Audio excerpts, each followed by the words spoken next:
scared of what I don't know. When I'm afraid, thinking I'm alone, you remind me that I still belong.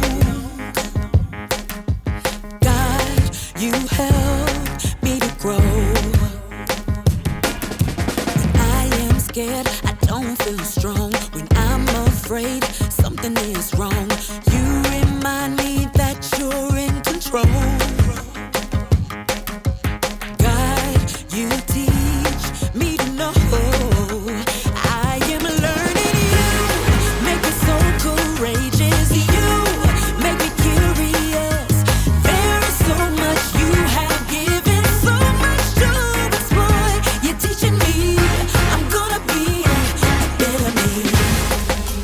Oh, oh, oh, oh, yeah, yeah.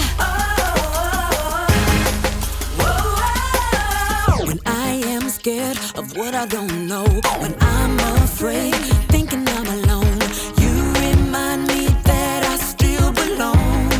Oh yeah, God, you help me to grow.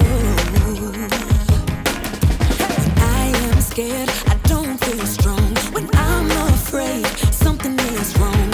You remind me that you're in control.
So we just guess what the emojis spell out? Exactly. Okay. Yeah, it could be anything, like a movie or a TV show or a president. Who knows? All right. We can try to guess them together. Sound good? Yeah, let's do it. Let's do it.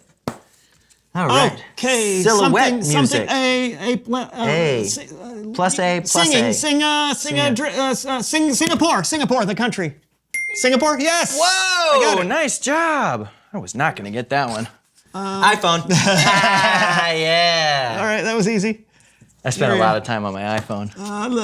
Searching. Magnifying glass fish. I don't know, there's no magnifying fish, is there?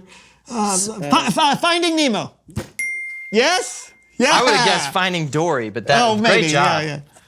Yeah. Taco Bell. Yeah. Okay. I love That one's Taco easy. Bell. These are getting easier. All right, this one's gonna be easy. Needle. Sewing thread.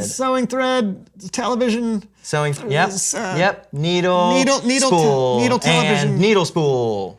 Television could be show. Oh, that's cool. Like needle spool and spool. Show. Needle spool and sewing and sewing show. I have no idea. Do you have any ideas? No idea.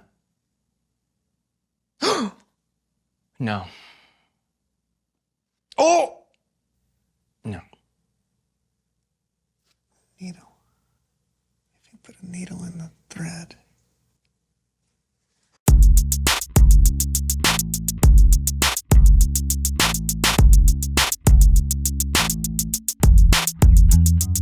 Hello everyone, I'm Steven. And I'm Brandon. And this is the So-and-So Show.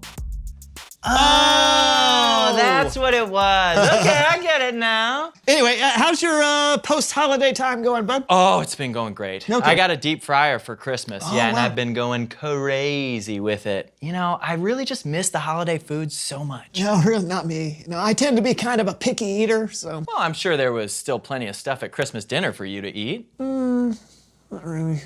Roast beef? Not for me. Mashed potatoes and gravy? Not even a maybe. Cranberry sauce? I'd rather eat moss. Turkey and stuffing? You gotta be bluffing. Fruitcake? Mistake. Eggnog? Total slog. Hot cocoa? Huge no-no. Deep fried macaroni and cheese balls? Now that I'm into. Frankly, I'll eat just about anything that's been deep fried. Really? Yeah, I guess it makes it easier because I can't see what I'm about to consume. Well, that gives me a good idea. We're gonna expand your palate today, pal. That's right. We're gonna play a little game called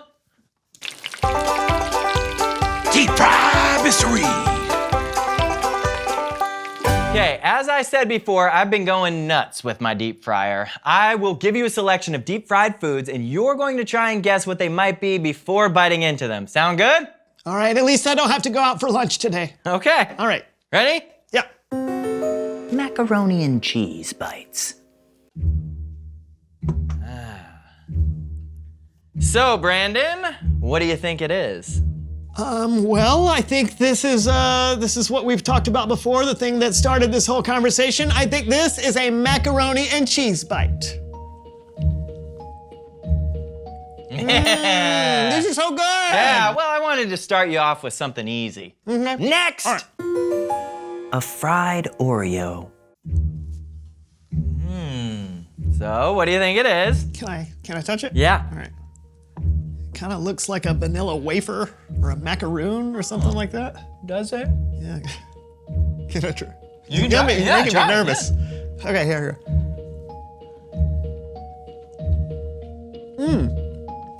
Oh, good. It's an Oreo. Yeah, it's a fried Oreo. What do you think? That's pretty tasty. Yeah. Okay, want to try another one? Yeah. Let's do it. Deep fried watermelon. Oh. I don't know. Yeah. It looked like half a donut or like a cinnamon roll or I something. don't know. You gotta try it. Ew, I don't like it. What do you mean, ew? It's just gross. You It's didn't even know falling yet. apart in my hands. Just take a bite. Okay. Is that watermelon? It is! Who fries a watermelon? I do. I did. You have an opinion? I'm actually shocked how good it is. These have all been winners so far. Well, we'll see how that holds up. What do you think about this next one? Next! Salsa. This could be anything. Is it like a fried egg? No. Like cheese? I don't know. Oh, I don't know. Try it. Okay, I'll try it. Spicy. Yeah. What do you think? Is it salsa? It's salsa! I've never had salsa before. And you know this stuff would go great with tortilla chips? You don't say. I probably would have never tried it if it hadn't been fried. See, that's the point. You don't know what you like until you try it. I like this game. Hey, but we need to get this all cleaned up. Why? Because it's Bible story time with Cullen. Oh, of course. You got any more mac and cheese bites? I do.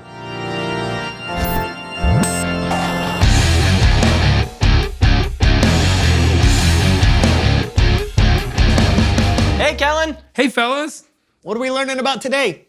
Well, today we're talking about a huge moment in Jesus' life when he was baptized. But who could possibly baptize someone like Jesus? Stay tuned to find out that answer and more as we go behind the Bible. Well, okay then, let's do it.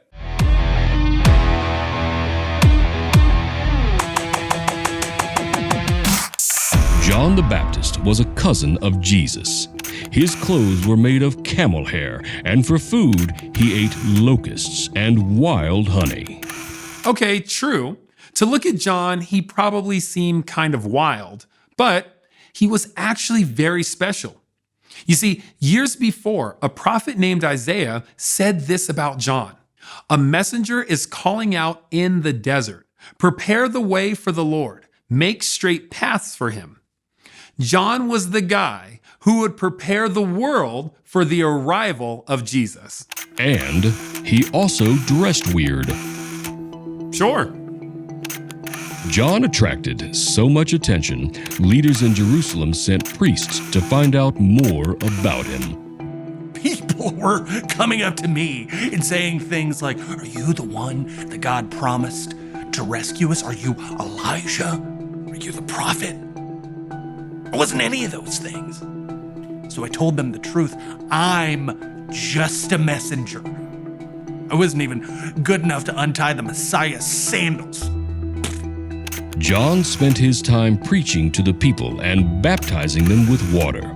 People came from all around to be baptized. And then, someone very special came. I look up, and there's my cousin walking toward me. You know, Jesus. And he says he wants me to baptize him. Me? Baptize him? And I'm like, no, you should be the one baptizing me. But he said, let it be this way. It carries out God's holy plan. So I did it.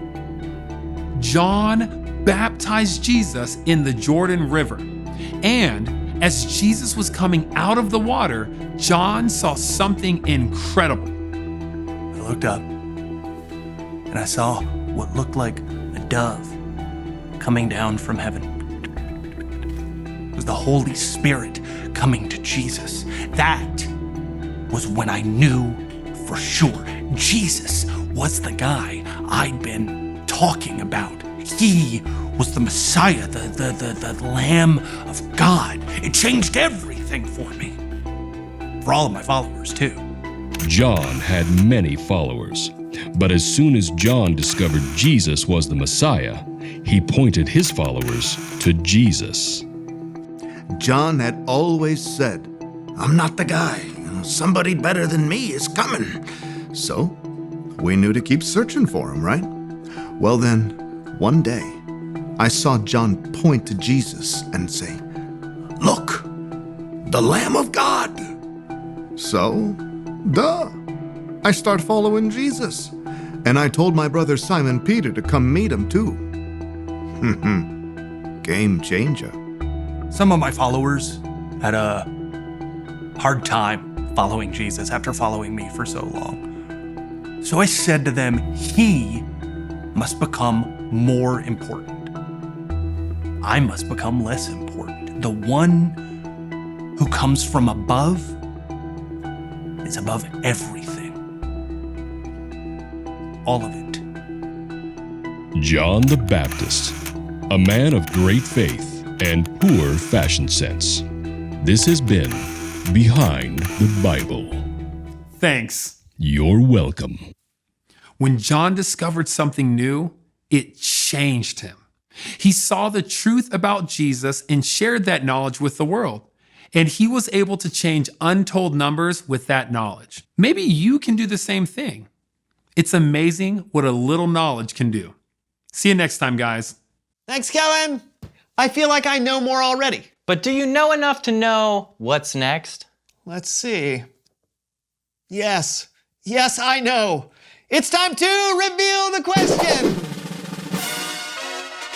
Today's question is, when have you discovered something new? I've discovered a bunch of new stuff I like to eat. And I discovered that you can deep fry watermelon.